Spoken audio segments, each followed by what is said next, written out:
Assalamualaikum warahmatullahi wabarakatuh. Perkenalkan, nama saya Wulantika Ayu Resna Ringgit dengan nomor NIM A1B020380 Prodi Manajemen Fakultas Ekonomi dan Bisnis Universitas Mataram. Dan di sini sekarang saya akan menjelaskan tentang sejarah perkembangan manajemen dan kontribusi tokoh-tokoh dalam teori manajemen. Nah, adapun pengertian manajemen itu sendiri, manajemen merupakan sebuah proses yang khas yang terdiri dari tindakan-tindakan seperti perencanaan, pengorganisasian, dan kegiatan yang dilakukan untuk menentukan pencapaian sasaran-sasaran yang telah ditetapkan melalui pemanfaatan sumber daya manusia ataupun sumber-sumber lainnya.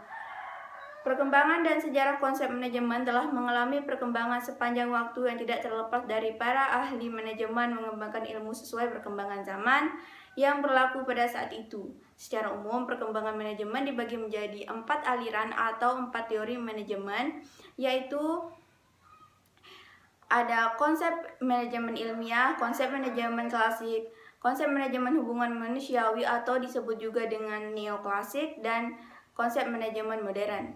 Nah, di sini yang pertama adalah konsep manajemen ilmiah. Perkembangan konsep manajemen ilmiah lahir karena adanya kebutuhan untuk menaikkan produktivitas dan dipelopori oleh Frederick Taylor yang sering juga disebut sebagai Bapak Manajemen Ilmiah. Konsep inti manajemen ilmiah adalah yang pertama mengganti cara tidak teratur dengan ilmu pengetahuan yang sistematik, mengusahakan keharmonisan dalam gerakan kelompok, mencapai kerjasama manusia bukan individualisme, menghasilkan output yang maksimal bukan output yang terbatas, dan mengembangkan pekerjaan sampai taraf tinggi-tingginya untuk kesejahteraan maksimum mereka sendiri. Nah, selain Frank, seorang ahli manajemen ilmiah, Leland Gilbreth, melopori manajemen waktu sebagai ilmu yang menganalisis tugas sampai pada gerak fisik dasar. Tokoh lain adalah Henry Grant dan Harrington Emerson. Yang kedua adalah konsep manajemen klasik. Pada konsep manajemen klasik ini, menurut Henry Fayol, manajemen adalah sebuah kegiatan umum dari semua usaha manusia dalam bisnis, pemerintah, dan rumah tangga. Pada perusahaan ada 5 bidang kegiatan manajemen, yaitu teknis produksi, komersial, pemasaran, keamanan, akuntansi, dan manajerial. Nah, yang ketiga, konsep manajemen hubungan manusiawi atau neoklasik. Teori manajemen hubungan manusia adalah teori yang menggambarkan cara-cara bagaimana manajer berhubungan dengan bawahannya, yang dipelopori oleh Halton Studies, Elton Mayo, Fritz Rothschild-Berger, dan Hugo Musterberg.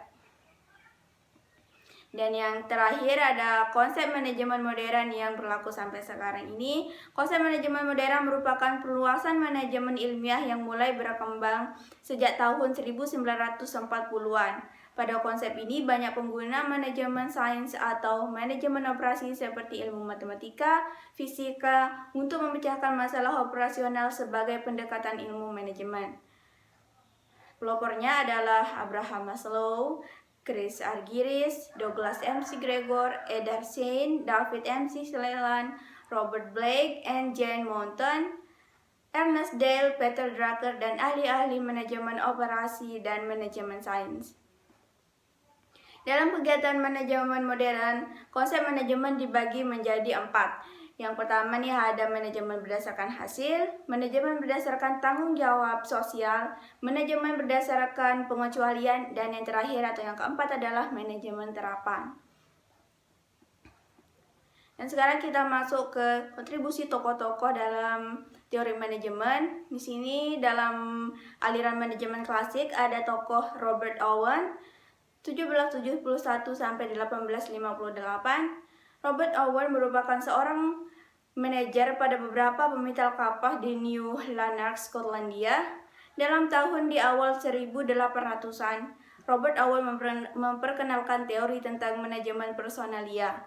Ia menitikberatkan pentingnya penggunaan faktor produksi tenaga kerja.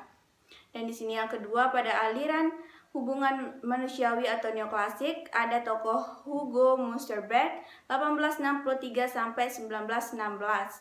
Hugo merupakan bapak psikologi industri. Ia menuturkan 3 resep meningkatkan produktivitas, yaitu the right man on the right place, the right man on the right place.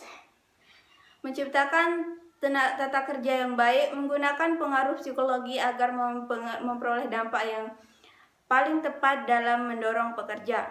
Dan yang terakhir, dalam aliran manajemen modern ada tokoh Abraham Maslow 1908 sampai 1970. Abraham Maslow terkenal dengan teori hierarki kebutuhan, dimulai hierarki kebutuhan yang paling rendah ke paling tinggi seperti kebutuhan psikologi, rasa aman, sosial, penghargaan, dan aktualisasi diri. Hanya itu yang bisa saya sampaikan. Semoga videonya bermanfaat. Jika ada kesalahan mohon dikoreksi. Assalamualaikum warahmatullahi wabarakatuh.